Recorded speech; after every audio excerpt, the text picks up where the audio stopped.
So happy holidays.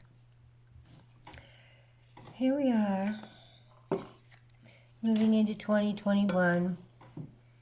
The world's changed, guys. You recognize that? Something's happened here. Number one thing that I see, because I always look for the good apples in the bucket, basket, barrel, the good apples in the barrel.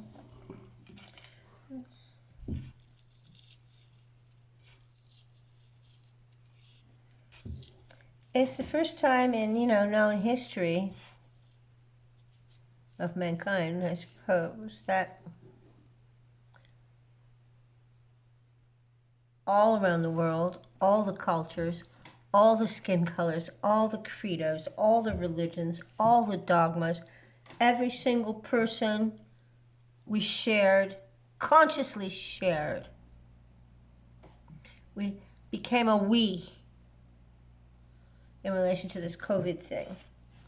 There was a brief spark, glimpse, vague cloud of a creation of a real collective consciousness. Human collective consciousness. It like a first step. I do tend to look for the best in the situation. Well, because I believe that there's purpose. There's such wonderful design to nature and seasons and how plants grow, how the symmetry of the Fibonacci cycle, the golden rule,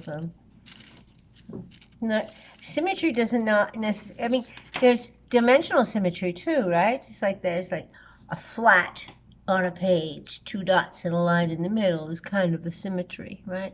But then when you get dimensional, like those dots could be in different places and from different angles and different perceptions, you'd see them differently. So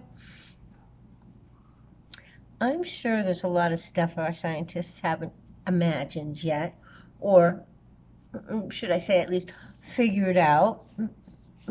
Quantum mechanics, quantum theories are, they're only like, I don't know, I guess I'm going on 70, so I say maybe 100 years or 80 years, 100 years.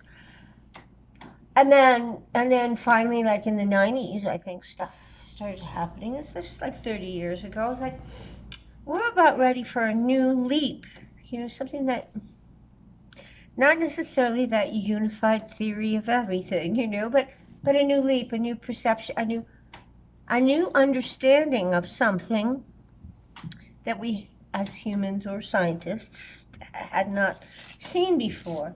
I mean, we all scientists, as strict and demanding as they are of evidence, etc., it's mostly and mathematicians as well, they will still allow themselves, like, everything fits, everything works, oh my goodness, like, look at this big perception of possibility, except for this one little thing. But if we just call this one little thing, an anomaly, the rest of it all works, and over and over and over again, in every single way you look at it, except for, so we'll just call that anomaly the weird thing. I think that's what people called me, but it's all good. I'm hoping that my voice comes across. So here I stand. Now, my eyesight is so terrible that what I see in the camera is really quite delightful and okay, and the angles of my face and the lighting is not absolutely horrible, and I know that I'm really, really, really, really, really old, but I think in 10 years I'll say that also. So. And, I'm not good with the,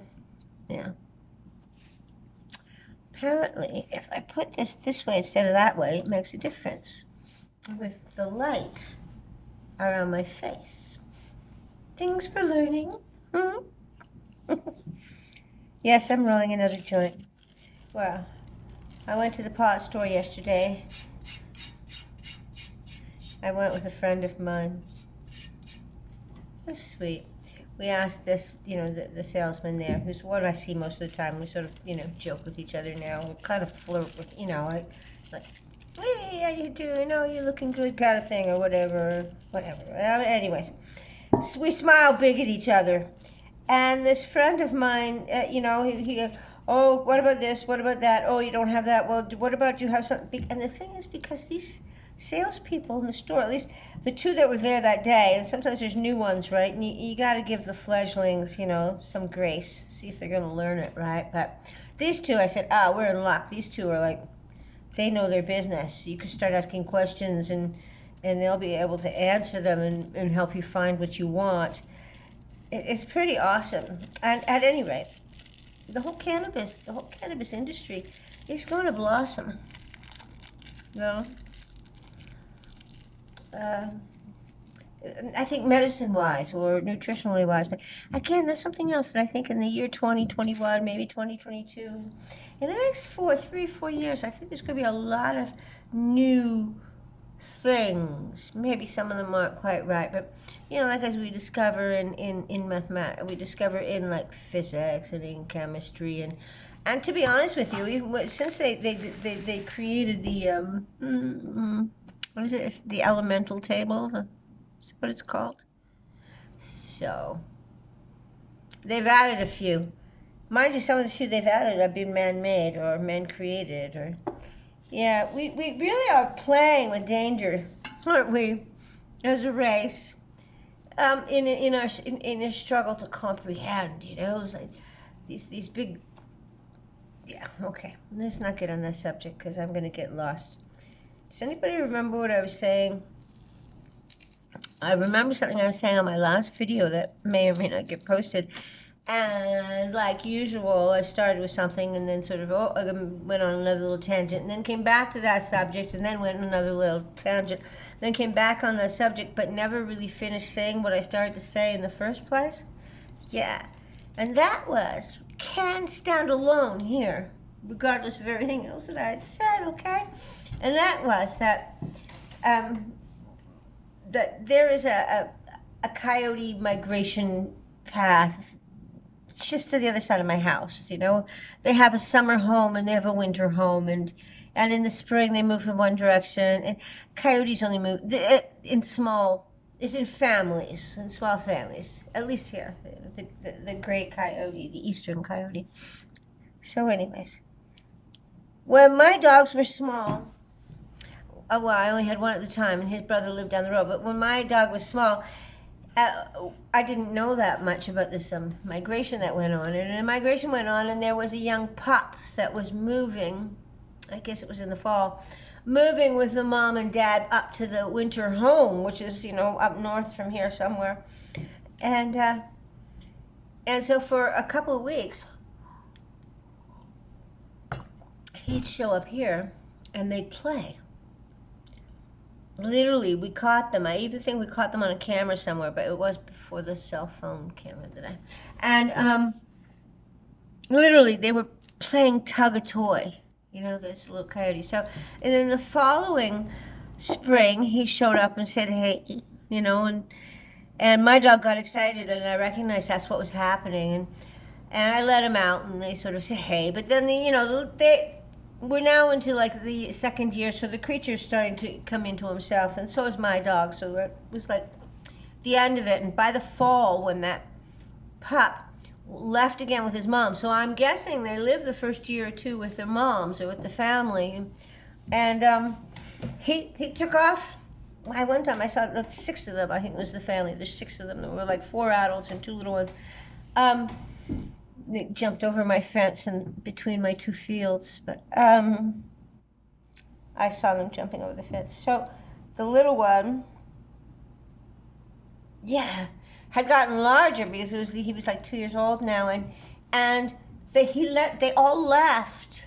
I don't know what they do after they leave here. I don't know how long it takes them to get wherever they're going or anything, but the others left, and he stuck around for a few days, and every night there was I had asked the farmer to leave me this one for a reason.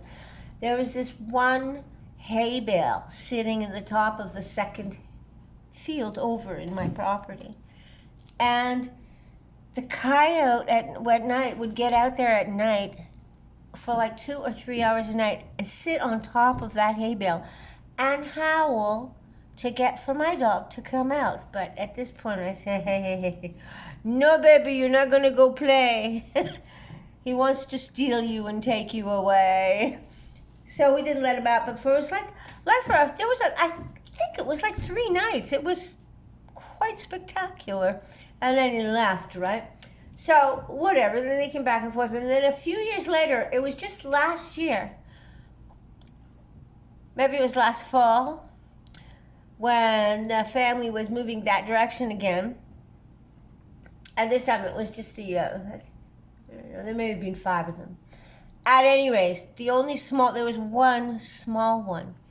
And at that point, it must have been, at that point, there was there's these big maples, we call them some kind of Manitoba maples. They're really just really oversized weeds, and they take on water, and they're really lightweight, and they get big, and they fall down.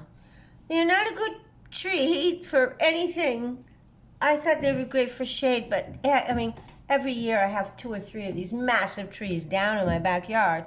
It's not like having a maple tree, I'm telling you. I mean, a real maple. So anyways, I don't mean to diss the trees because I love trees, but they cause problems. And at this point, there was another 2 down just behind my house. I mean, if they had fallen this way, I'd have huge holes in my house. And all I could say was, I'm thankful they went that way. I step on my back porch and I'm like 15 feet from this huge tree that's down like sideways.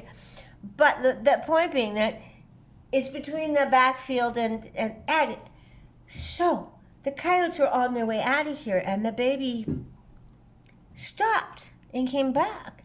And I watched him, and from inside my house, and he walked up to that tree. And he went under some branches and walked up and was like looking at the house. And my dogs weren't out, and I wasn't out, but it was like Peter Rabbit, is what I thought. I had to laugh. It was like the 2nd or 3rd generation, let's say. This is what it seemed like to me. This is how my mind works. I see this little cub, this coyote cub, coming to like 15 feet beside my house. This is not so usual. And it almost like a Bambi doe, sort of long legs and sort of peeking through at me like, whoa. And I could almost hear the little creature's head thinking, like in a Disney style, thinking, my grandpa told me about you guys, that you played with him, and that you were a wonderful friend, and not all dogs are bad, that you were a good one, and I wanted to see you. My grandpa told me about you. And that's kind of how I saw it. Maybe you don't think it's so cute or so funny, but I did. Welcome to the life of Dawn. It's a handful in a sarong. Welcome. Welcome, welcome, sing along, because Dawn shouldn't sing a song. Her notes are missed, and all along she can never ever hold her song. Well, maybe I have an alto voice or something. What I always found was that there was notes that I just couldn't hit. I could go a little bit above it, a little bit below it, such as, you know why my nose is itchy? Okay, such as, do, re, mi, fa, sol, la, ti, do. See, it's horrible. I'm a horrible singer. Maybe with auto-tune. So here we are, folks. I came for a visit. I had nothing to say. We're trying some new pot. at the pot store, I went, okay, give me a 3.5 of that, a 3.5 of that, a 3.5 of that, and a 3.5 of that. Okay, this should take care of me for the week, you know. So we'll see if I have any money in another week, you know. But the pot store costs so much. However, it's immediately available in my hand. Huh. And I hear all you friends who live in cities that the cities phone it up and they show up within the hour. And you have dash door or whatever it is, you know, you get food delivered from all these restaurants. Yeah, DoorDash, and what was the other one? Postmark. Yeah, and that HelloFresh. I think HelloFresh is a fabulous idea. I mean, the Good Eats. There's a whole bunch of these things. Yeah. No, honestly, they should do it with, you know, and how to keep the price down. I don't bloody well know, but you know, but to have a healthier eating habits than fried restaurant food. And also, I think if you cook food with certain temperament and, you know, it's cooked into the food a little bit. This, I think, might be part of what we're going to learn. It's this dimensional thing. It's like a new kind of energy that we hadn't seen before, you know? Like 100 years ago, we didn't know, we knew about waves, but we didn't know about microwaves, right? Or things we could tap into and use. I think there's some other things like that maybe this year we're going to figure out. So again, my eyes are terrible and I think I look cute, but actually when I play it back, I'm going to say, okay, she's an old girl. I'm an old bird. And I should make sure from now on not to be filming with up my nose. Muchas gracias. Hasta luego. Ciao.